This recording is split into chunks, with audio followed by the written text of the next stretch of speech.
To support the UnYoked Podcast and to help others, please subscribe and rate right now. And if this resource is helpful, please tell a friend. Now, let's get started. The UnYoked Podcast, navigating the pain, process, and possibilities after a Christian divorce.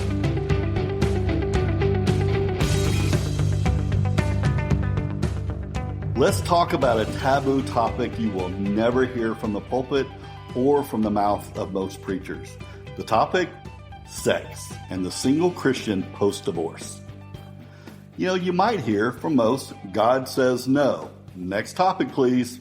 But this is layered, and we're going to dive into the sometimes messy but authentic levels of this topic. We can't get into this without some ground rules. Why? Because every one of you listening, yes, you, have on different lenses, assumptions, beliefs, practices, teaching, influences, the American Christian cultural lens that we all have different ones. Many of you have made your mind up, many of you struggle, and many of you who don't even really consider what God has to say about this topic. You sort of live with your, the head in the sand.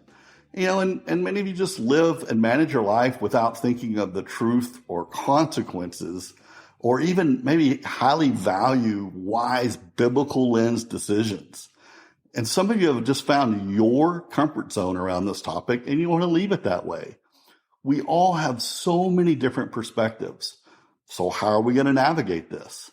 Well, let's start with the lens we must have on before we get started. Truth and grace, the tension. We've talked about this in different episodes. This idea that truth and grace, like the coin, Jesus is the only person who walked both sides perfectly.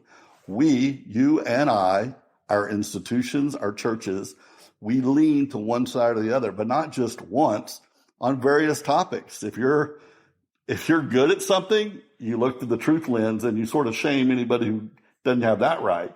But when it's your sin, it's a lot easier to look from the grace side, and you don't like to hear the truth side. Jesus walks in the middle perfectly. And I'm going to pull this, for those of you who have the benefit of looking, this coin, we're going to widen it. It's a thick coin. We live in the middle. And we're going to talk about the middle between truth and grace. If you only look at issues from one side or the other, it is very dangerous.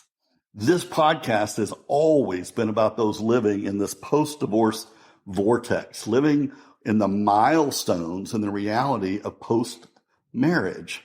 It's not a Christian podcast in the terms of we're going to teach theology about marriage and divorce. If so, I would just go ahead and throw some truth out, some verses, and we would just move on. But we're not going to do that.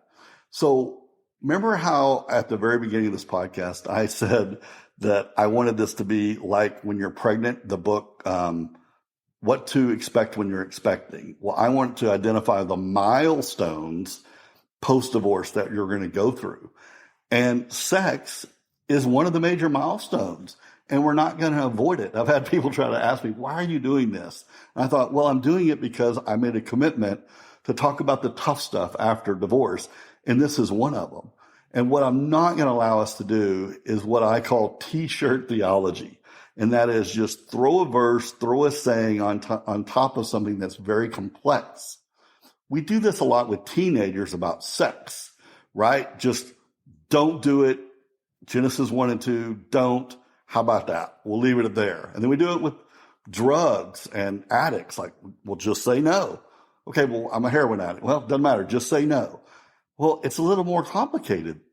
And we do this with the fringes, the far right and the far left, with debates on homosexuality and abortion. We do the exact same thing. So let's get into the weeds of that for a second. So the edge, the truth side, says abortion is wrong. The gray side says, well, it's a woman's body, it's her choice. And a lot of people argue from here with a lot of details in the middle. I'm going to give you an example. I don't know a person who, if they had a 14-year-old daughter who was gang raped, if they rushed into the emergency room and the doctor said, we gave her a pill, none of this is going to take, she's going to be all right.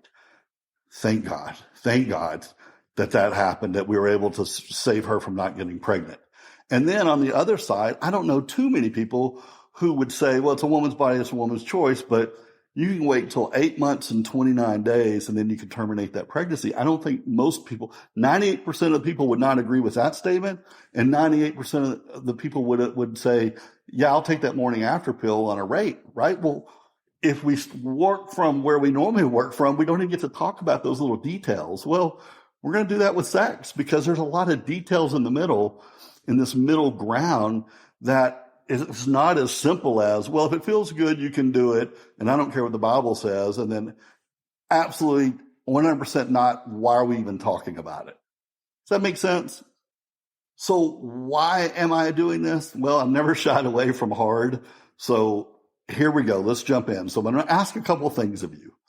If you're not post-divorce, if you've not been unyoked and you're just listening in, this is like sitting in on an AA meeting, right? It's not, and if you're not an addict, throwing verses and throwing theology at people going through stuff is just not helpful. This isn't a place for God says that's wrong, stop, you big sinner. This is not that. And if you're like me and you're navigating life post-unyoking and you're wanting to wade into the deep end of a topic that you're navigating, I want you to listen, chew, ponder, consider, reflect on this complex issue in a safe place. I'm not saying ignore truth. I'm saying let's talk about an issue at different levels, and let's don't ignore it because we're worried about the American Christian culture and what they're going to think about you. Or remember the grace episode we talked about? The hand me your list Christians. We're not worried about them. This is a safe place for this conversation. So at the recording of this podcast, I've been single about 5.5 years. Due to my location, my personality, my career, this podcast, and my dating, I have literally talked with hundreds of Christian single divorcees. It's not an exaggeration that 99% of every Christian I've interacted with is or will be having sex pre their next marriage. It's not 50%, it's 99%. I have only met 2 or 3 people who said they weren't going to have sex until they're married again. And then when I dug, 2 of them actually said, well, once I know that's my person and I'm engaged, I probably will, just in case.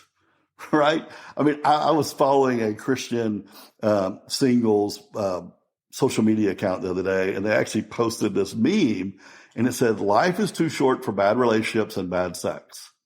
And I just thought how interesting on a Christian site they would put that. And it's this mindset that we're going to wade through because post-trauma, many people just want to feel joy. They want to feel good. They want normalcy, which, we can define that in various ways. But for those of you listening in to judge or wondering, what's what on this, sex is happening, just no one's talking about it. Once again, we preach Genesis 1 and 2, and we don't talk about the broken world side of it. And it is happening, and we're going to dig into the middle of it. I think many pastors, Christians think teenagers, divorcees, maybe widows, just need to read their Bibles and go to bed at 10. We get told, date Jesus. But they ignore, especially for us divorcees and widows, the fact that we've already had sex. We know how it works. We're familiar with it. We like it. We enjoy it. We think about it. We want it. Christian singles post-divorce are having sex, and these are the facts.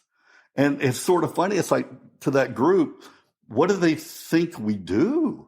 Like, we're going to get graphic here for a second. Some might say, maybe, just maybe, you can masturbate. But some of you would be like, oh no, masturbation is a total sin. Why would you do that? And some would say, well, it depends. And, what were you thinking about? What did you use to do it? And I've got in this debate with Christians. If you're married and you're on a month mission, I'll call it a mission trip, a business trip. Can you masturbate from afar, though you're married? What if you were thinking about her? And, it's a complex topic. But I find it interesting because the attitude seems to be, well, it's better than sex. If you got to do it, that's better than sex, because that would be the worst thing you could do is have sex. And then that gets into the question, what is sex? Kissing, petting, touching, oral, actual intercourse, right? It sounds like the question for a teenage youth group, right? Like that question comes up all the time. Where are your boundaries? How far can you go? What's prudent? All the things we talk to kids about. Well, now when you're in your 20s, 30s, 40s, 50s, 60s, no one's having that speech anymore, right? I know people who kiss on the first date, and I know people who hold off till date 3 or even date 10. And I know people sort of make up their own lines, and as typical and judgmental as we get, we look down on somebody who thinks different than us. I know people who kiss on the first date because their argument is, I want to know right now, do we vibe? Why would we go any further if we don't? Well, then that begs the second question is like, well, if kissing's important and you want to vibe there, why, if I don't want to marry a bad kisser, why would I marry someone who's bad in bed or not compatible with me? That's sometimes the logic. So let's get back to Genesis 1 and 2, right? We're going to bring some truth in. Now we're going to take a little rabbit trail right here. Marriage is sex and sex is marriage. Adam and Eve did not get married with a ceremony. They had no rings. They didn't go down to the local judge. They didn't do the honeymoon. They didn't do anything like we think of as a marriage, right? It was their sex that was the consummation of the marriage. That's the way God intended it. You're married at sex, not at the sheet of paper. The sheet of paper and the ceremony mean nothing. So if that's true, I want to just talk about our hypocrisy. Many of you listening right now, judging and rolling your eyes maybe, don't throw your first stone yet, right? Your current marriage, statistics say most people have had sex before you've been married. So you've had sex before that piece of paper. Does God see you and that girl in the 10th grade or that guy as your husband? Well, I mean, technically that is correct because sex is marriage. God's not waiting for the state of Alabama to sign a sheet of paper before he considers you married, right? It's complicated. So we, as divorced people, have had sex probably before marriage, during marriage, and post-marriage, right? Like, what is the theology with that? We're not naive teenagers. And so how are we supposed to act now? Once again, we live in a Genesis 3 world. It's with broken people, broken marriages, and situations. Like, sorry, I'm preaching a little bit. Here's what's very frustrating. And actually, it's actually very nice that God is so smart. He leaves certain things alone that we just dig on. Like the Bible's this big, and sometimes there'll be a verse or two, and we just camp on them. But when you look at the totality of Scripture, it's like God didn't make a big deal about that. I'm going to give you an example. You know, sometimes church are like, you need to come to church. Bible tells you to come to church. And God's like, well, you know, I know when there's going to be this big plague and in 1682, this isn't going to work in that country. And not everybody's going to meet in a building at 9:30 a.m. on a Sunday. So he says, don't forsake the meeting of the brethren. He left it vague because he understands there's messes. Well, right now, once again, we think like Americans. Right now, there are women, I know some that live in Africa and there's all over the world.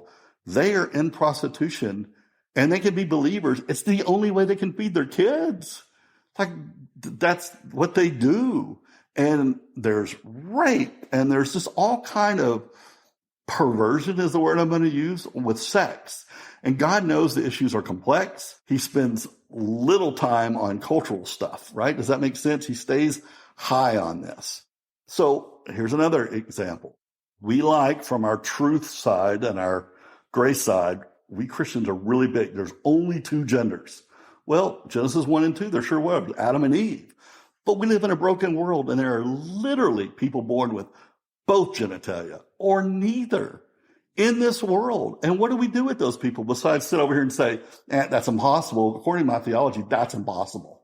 But it's like, but it's reality.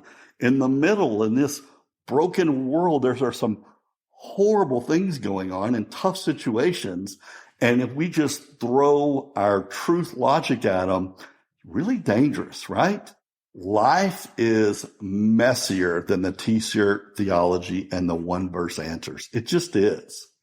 In this broken world, are divorcees and widows supposed to marry somebody on their second or third marriage or whatever without knowing if their partner has any sexual issues? Do their parts work? Are they good in bed? Do we have the same sex drive and desires? Why? Why would we have to live with, whatever happens, we just can't do that? We're grown, rational, experienced adults who've been through a lot of trauma and walls. The Bible just doesn't speak much at all about post-marriage. It just doesn't. We have no parents to go back to. The Bible says you leave your parents, you cleave. Well, we don't have any kids to make, some of us at some age. We're post raising a family. We left our families. Are we supposed to go back to them? No, it's impossible. We live in a broken world. We have no families to return to. What are we supposed to do? So,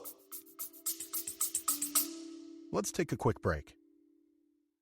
Are you facing the challenging crossroads of divorce? I bet you know someone who is. Well, now there's a resource for your shelf. Maybe for you, maybe for a friend. UnYoked Choices, the Christian Handbook for Divorce Decisions. A book for those in need. Buy one for you or for a friend. Navigate the divorce decision and the execution of unyoking with wisdom, strength, and confidence. Available now in paperback and Kindle. Only $8.99. Order your copy today. Visit toddturner.com/books. UnYoked Choices, because these decisions matter. With this lens, by the way, I'm speaking a little bit in third person here. I'm not trying to make a point yet. I'm just throwing out a lot of thoughts. But sometimes singles will have sex out of wedlock, partly for compatibility research, right? It's like, do we vibe? Do we fit? Do we have good chemistry? People want to know. But, once again, back to this idea, people live and move along a line from sex whenever I want to absolutely not, or maybe if I'm comfortable with this person, or maybe I'm testing the waters. There's just multiple places in this journey that we're on. So when in your relationship, how do you build it and deepen it? And there's a part in this line that's, we're two consenting adults. We're not really testing marriage. It feels good. We agree. We both walk away happy. Who does it hurt? And then there's the oops, one too many glasses of wine moment. Didn't mean to do that, but it did it. And there's that varying line between the sin of a mistake and a lifestyle of sinning. But then in the lifestyle, what if you don't have guilt about it? Because as Christians, our theology is like, the Lord's going to lay it on your heart and you're going to feel guilty. Not everybody does. Trust me. I'll talk about that in a second. And I'm going to backtrack a little bit, but here is a case where it's hard for Christian believers who are married to think outside their covenant. They're in a covenant. We're not in that same covenant. We're outside of it. We were in one and we're out of it, and we think differently. And it's when you're in a covenant, you're worried about, I shouldn't look at that or do that or even put myself in a weird position. It's like, but you can be in a weird position because you don't have a wife that you're worried about. You don't have a husband that you're worried about. And so it's a little more complicated. My counselor one time asked me, I'm going to be a little transparent here. He's like, okay, Todd, so how do you decide when or if you have sex? And, I told him, I said, here's how it's happened in the past. And I honestly don't feel guilty about some of this stuff at all. And, and our theology would scream, the Holy Spirit will convict you. But what if there's no conviction? Right? And so some of you would say, you're not a serious Christian or even a real Christian if you don't have it. Well, I'm like, I hate to tell you, brother, but I am. And the guilt doesn't always come. It really doesn't. And I wouldn't say I have peace, but I've had peace. So we'll get into that here in a second. So once again, what is sex? Not defining it. Is it kissing? Is it grabbing or whatever? But I say that to you, the listener, like for you who are dealing with this.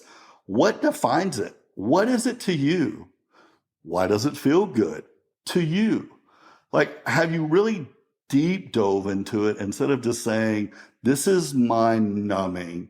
This is what I'm going to do. I have my own lines, but this is how I'm going to live. Have you really thought about it? Have you been in therapy? Have you unpacked that? Because I certainly have. I still am. I still journey through this with deep discussions because I have not landed the plane. I mean, I still miss it. I still crave it. It is bonding. Sometimes it can be just transactional. Isn't it weird how God knows things so far in advance? I was walking around, I'm going to call it a year or two ago, and I just had a pep in my step. I had a glow. And a person I know looked at me and was like, man, you were in a mood. And I literally remembered that I had had sex the day before. And I was like, it felt great. But you know why? Endorphins. It was feeling cherished and important, all the things. I'm not getting into the weeds of it. But there was the physicality of it was mood altering. And the thought of like, no, you can't do that. I was like, oh my goodness, it was wonderful. And I can't pretend it wasn't. I can't pretend I went home and shaved my head and gnashed my teeth and then put on some sackcloth. I did not, right? It just feels funny that we're supposed to pretend we're a 14-year-old girl living thousands of years ago and we don't know anything about sex. It's just not true. I mean, but once again, isn't there a difference between group sex for fun, doing whatever I want when I want, and being in a relationship with someone in discovery and bonding mode? There are just different places along the line here. I've said this multiple times on this podcast. Thoughts disentangle themselves over the lips and through the fingertips. When you talk things out, when you write, you really can get to the bottom of garbled thoughts. And I think when it comes to sex, many of us just already have landed the plane, or we're in the ping pong of it, of not knowing where we draw our lines. And do we feel guilty or do you not feel guilty? Then is your theology wrong? Is the Holy Spirit holding back of laying that on you? And there's just some logic here. I know when it comes to the Bible, logic, even though God owns it, but there's some things that God's like, yeah, you're just going to have to trust me on this. Well, I know couples who've waited to have sex and they had horrible marriages. And I know people who didn't wait, had plenty of premarital sex, and they've been married for 40 years and it's all good. They have great lives. So where does this idea come from that you're going to be blessed if you wait and you're going to have a horrible marriage if you don't, right? We're going to dang sure dive into that. I know couples who have sex with their ex, meaning they're divorced, but for some reason they have a comfort that they can still have sex with that person versus somebody new because they're like, well, we're not married, but we are in God's eyes, and I'd rather just have my sex there. And they navigate it that way. That's their logic. And as I said before, numbing post-divorce is a real thing. Sitting in your bed, sleeping, alcohol, you become an adrenaline junkie, porn, sex, a lot of numbing that goes on. And when you're depressed, feeling good and being cherished feels so good. But let's don't forget the personalities. Men are microwaves, women are crock pots. It gets complicated with how sex works, right? So that's a lot of unloading of thoughts and identifying the different scenarios that are along the way post-divorce. Christians having sex along this, the gamut of all the possibilities. But what got us here? What causes different lenses that Christians have about sex outside of marriage? Where did it come from? Well, let's get back to that American Christian culture. I'm going to call it the purity culture, a big push that a lot of us grew up in. It's the lens that many Christian pastors took, and they're up on stage speaking on God's truth and theology, and they got it from some books. Oddly, the guy who really started this movement isn't even a Christian anymore, by the way. I'm not going to name names, but it's a complicated topic. Many of us are damaged by over-the-top, unhealthy teaching of purity culture. The boys were taught on lust, masturbation, and porn. They pulled us into a room. That's what we were talked about. Girls, you were taught about modesty, virginity, and being a treasure. Not so much on women and lust. Women are sort of made feel guilty if they had a sex drive. Like the men's are the ones that had that sex drive. The women's are the ones that had to, protect themselves and help us. You don't dress that way so he won't get turned on. It dehumanizes women. Your worth is way more than your sexual function and your virginity. You know what your greatest gift is? It's not virginity. That is disproportional teaching. It really is. I mean, God did not sit here and spend chapters and chapters on this. There's way more topics that matter than that virginity. And how you're holy, that's your sexual function does not score very high at all.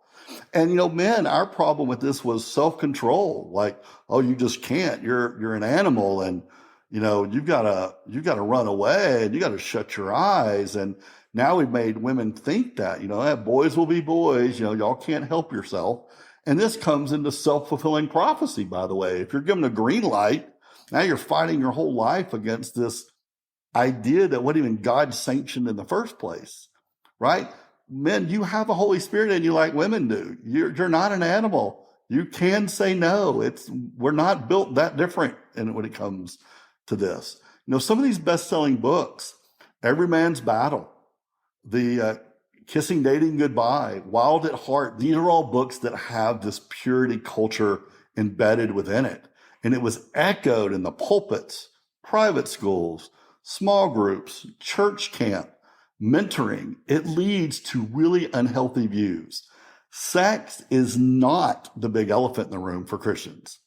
Fruits of the Spirit, God's commandment, love God, love your neighbors, mercy to the poor and to the widows. These are screamed in scriptures.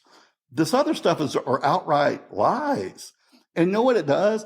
It smells a lot like the prosperity gospel, right? It is, if you do this, your marriage is going to be wonderful. You're going to have the best sex life ever. You say no to premarital sex and you wait till you're a virgin, your life's going to be great. Wrong. Not necessarily right, not necessarily wrong, but it is wrong to make that promise. Remember when we talked about one of the commandments, don't speak for God, don't take the Lord's name in vain. This literally is a violation of that commandment.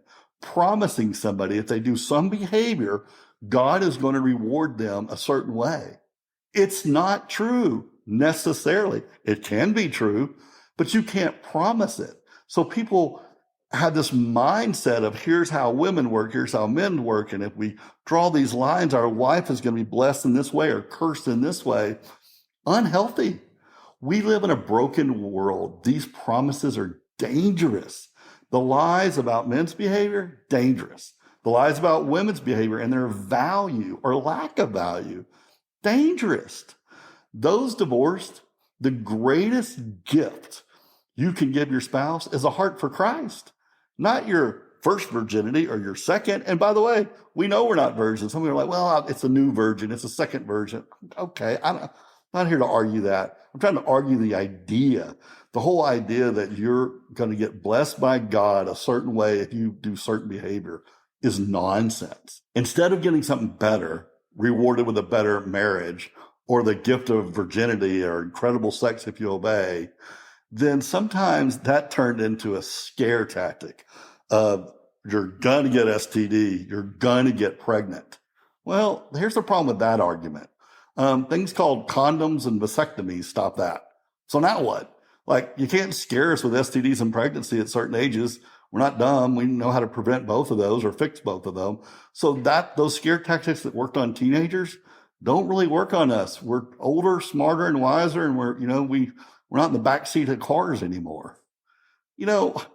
If you messed up, if you had sex outside of marriage, you're robbing your spouse of this great gift, or you're not a complete person anymore. That was taught a lot. It's like you're taking a little bit of out of you and you're giving away, and it's not going to be there for your husband or whatever. Like, it's just, you haven't lost part of yourself. There's some truth there, but smell the prosperity gospel, right? Just smell it, because it's not healthy. And some of you were saving yourself for this amazing marriage, and then the marriage failed. Boy, that'll mess up your theology, and you're just not going to buy the lie anymore. And now the pendulum has swung into, well, that didn't work. And so now I'm just going to manage this myself. I'm going to have sex, and I'm going to manage this and make sure I actually find somebody can have sex with that's good. And I don't have to wait for this promise, empty promise, because, by the way, we're all divorced. We're all listening. Some of you were virgins before. Didn't work, did it? Right? Your motivation crumbles, and then you swing into, I got this. Many of you listening need your lens changed. You need healthy ways to look at the opposite sex. I know the purity culture, and I'm not saying this is wrong. There's a lot of truth in there. I'm just poking around the edges of it. They talk about Joseph running, right? Remember when his boss's wife, tried to seduce him, and he ran. That there are times for that. Notice Jesus didn't run. He didn't run ever. You know why? Because he had perfect theology. He's man and God. He sees women perfectly. He sees the opposite sex correctly, and it solves issues better than don't run. It's like he was tempted, but he didn't have to run. He just saw people for how God sees them. And it's not looking selfishly for self-gratification. And I think what it is a lot of us grew up in a culture where we were given bad lenses, and therefore we're either swinging the pendulum or we're just saying, well, that lens didn't work. Let me try my own here, right? I mean, I know this is crazy. This is where I'm going to get in trouble, but I'm going to say it. I had a theological debate one time. I'm not saying this is true. It was just for the sake of debate. Could Jesus have been married? We sometimes act like Jesus had a halo and walked around like this. Like, my argument was, if it was found out that Jesus was married, like, okay, so he married somebody and he had sex, probably didn't have a kid. That would have been a weird lineage deal. But my point is, how would that have been a sin? There's nothing sinful about it. And, maybe in the bathing in the streams or the Sea of Galilee, he saw a naked woman. Okay, big deal. He didn't lust. He never sinned. You know why? He could probably have looked and not even thought about lust, because he saw that person as God sees them. Men are not animals, and women don't have to walk around with only their eyes showing. That's just not healthy, right? It's not. So I'm going to tell a little side story here. But one time I went to a tournament with my son. He was staying somewhere else. I was by myself. And I was in a small town. I won't even tell you where it was. But I looked online and I saw a picture of somebody who just did not fit the culture of where I was. And I was online dating app, and I swiped, and then they swiped on me, and we started talking. Well, long story short, me and this person met in a hotel lobby, because that's where I was staying. And we talked for a couple hours. Then we felt comfortable with each other. We went up to my room, right? Some of you who are married are like, oh no, like, I would never do that. And I hope you wouldn't. If you're in a covenant marriage with your wife, I hope you wouldn't. But I wasn't. And we sat there till 3 a.m, and we had the best conversations. I learned so much about her life. We literally turned on music. We danced, and she left at 3 a.m. Didn't kiss, didn't even date afterwards. We just had a moment. And I remember thinking, wow, one, that's one of these benefits of being single. And two, it was just nice to be around somebody where there was no intention of anything, just getting to know each other. And I know we sometimes preach this, well, guys, you're over here, girls over here, and we have a men's ministry and a women's ministry, and everything is genderfied. And in the Bible, it's like the Bible's written to all of us. Like, you're allowed to have friends of the opposite sex. You are. It's okay when you have a healthy lens of who somebody is, right? And then I want to talk a little bit, too, about the idea of American culture being pushed on every situation. Do you realize right now in Germany, there is a pastor who's probably drinking beer after he preaches, and his wife is probably going to swim topless today at a beach? In America, that gets you fired And there it's just normal part of culture, right? Like they don't inherit our views on nudity and modesty and alcohol. And God knows there's different cultures. And so I think a lot of us are just have some unhealthy views of sex, the opposite sex, and the functions of the opposite sex, right? Now listen, this episode is a primer. I hope no one walks away assuming I've landed the plane. And you certainly shouldn't either. Research, talk, pray, search scripture, start a conversation. I actually hope you got whiplash listening, because I'm not over here on the grace side. I'm not over here 100% on the truth side. I want both to be true at the same time, but we made a commitment to navigate where we are. And if we move anywhere along this line, it's great. Like everything we do is for God's glory and should be for God's glory. So I'm not landing the plane perfectly, but let's get a little practical. One, your church. You are the church.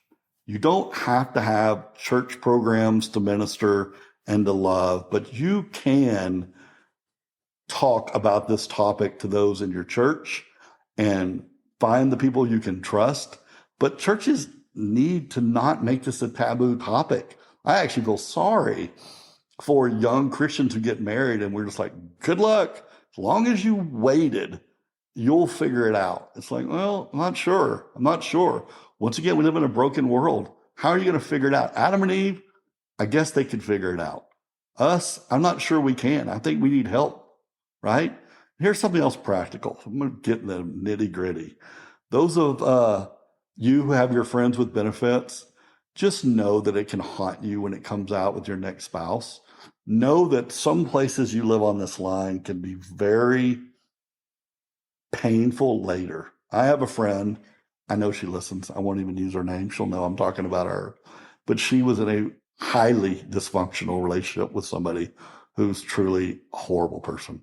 Horrible. And I remember telling her when I was trying to convince her that she needs to walk away, is there's just a point where with your new spouse, you're probably going to have to admit that relationship. Now, it doesn't mean there's not some, if you remember, we had an episode about when you have to unload what. I would just say hers was a significant part of her life that probably was not going to be able to be hidden anymore, right? Be careful. Be careful. There are some places you can live along this line that are very dangerous. God does not land at, well, whatever you want to do, you can do it. We can't land over here, right? I mean, and it's not as simple as don't next topic. So here's what I recommend. On my website, I'm going to put this. You don't have to write it down now, but Making All Things New with David Pelson and Shame and Sexuality with Preston Sprinkle. I highly recommend those two resources. I'll put links to them. They're healthy. They're good. I can recommend it. So once again, some of you have a point of contention with the various sex drives. Why would you get in a relationship with somebody and not believe their definition? People can say, oh, I have no anger issues, but you see that they do. Well, maybe it requires way better questioning than maybe it's not sleep with, but it is real deep conversations, because once again, we're too old and wise to just gamble. And we may have come out of a painful relationship that sex was our problem. And then to enter blindly into another doesn't even feel rational, you know? Also, once again, remember I told you it's going to be hard to have this conversation because we're all in different places. Many of you listening are older, and there is a point where sex won't be as important in a relationship. Intimacy does come in different ways, and sex is a subset of intimacy. And I know some of you can't fathom a life without robust sex, but there will be a day where that just fades away and you may be closer to your spouse. So the day can come. It really can. It's not an impossibility. Move yourself along the line. And I see this whole conversation as if you were here and you moved to here, that's progress. If you were here and you moved to here, that's progress. I don't look at it from the truth side that just says If you've done anything, it's a total failure. Though it can be sin, it's sort of like the alcoholic. If I can get him to take less drinks and not ruin his life, that's success. And I see that the same way in this conversation. I challenge you to think where you are on the line. How did you get there? Have you moved? And do you need to move again? So it's sort of like my dad said, be home at midnight. But if you're here at 12:01, you're late. And if you're late, you might as well stay out till 6 a.m. because late is late. And so when you look at things that way, it's like, well, if I'm already in trouble, I might as well go have a good time. And some of us are sort of doing that. It's like, well, if I'm going to violate God's law, I'm at least going to really violate it and hang out a little bit more, do a little bit more crazy things because you just don't want to deal with that truth side. If sex outside of male and female is a sin, and God does rank sin. He does. It's not like all sins are equal. They're not. God literally tells you things he despises, and he does rank sexual sins differently. He does. Read 1 Corinthians 6:16-20. Do you not know that your bodies are members of Christ? Shall I take Christ's members and make them members of a prostitute? Of course not. Do you not know that anyone who joins himself with a prostitute becomes one body with her? For the two, it says, will become one flesh. But whoever is joined to the Lord becomes in one spirit with him. Avoid immorality. Every other sin a person commits is outside the body, but the immoral person sins against his own body. Do you not know that your body is a temple of the Holy Spirit within you, whom you have from God, that you are not your own? You have been purchased at a price. Therefore, glorify God in your body. I have failed a lot. I have done things that don't feel like a fail. I'm still pondering, questioning, and navigating this topic. Why? Because God says it's important, so I want to make it important. As always, I like to be a change agent. If this topic has caused you to think, rethink, consider, want to talk it out with a trusted friend, then good. I literally want to highly encourage you to be in professional counseling. Talk about your sexuality. Talk about the birthing of your sexuality. Like, when is the first time you had sex? What was it like? What happened? Was it through trauma? Was it normal? What was sex like in your marriage? Talking this out is probably going to be very beneficial for you if you're just sort of winging this journey and just thinking, well, I failed, the first marriage failed, I'm doing it my way. That's not very healthy. Please share this episode, start a conversation with a grace-filled friend about this very topic. And as always, you can go to toddturner.com/divorce for links to some healthy resources to get you a good lens, books, podcasts that can help you further. Blessings. Thanks for talking about this.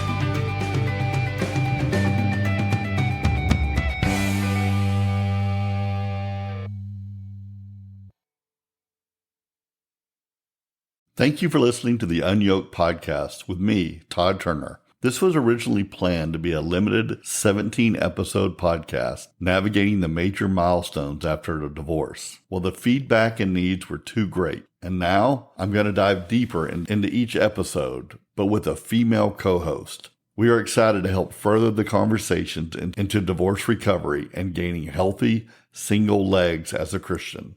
But would you do us a favor as we prepare our topics and episodes? Please go to toddturner.com/contact and give us feedback on the podcast, specific episodes, topics you wish were addressed. We would love to hear from you. Then, after that, please rate and review this podcast. You might not know how important that is to help grow the popularity and the reach of this resource for thousands of people who need it and don't even know it exists. Rate, subscribe, share, all of it. But let's start with go to toddturner.com/contact and let me hear from you. I read every single email that comes in. Blessing.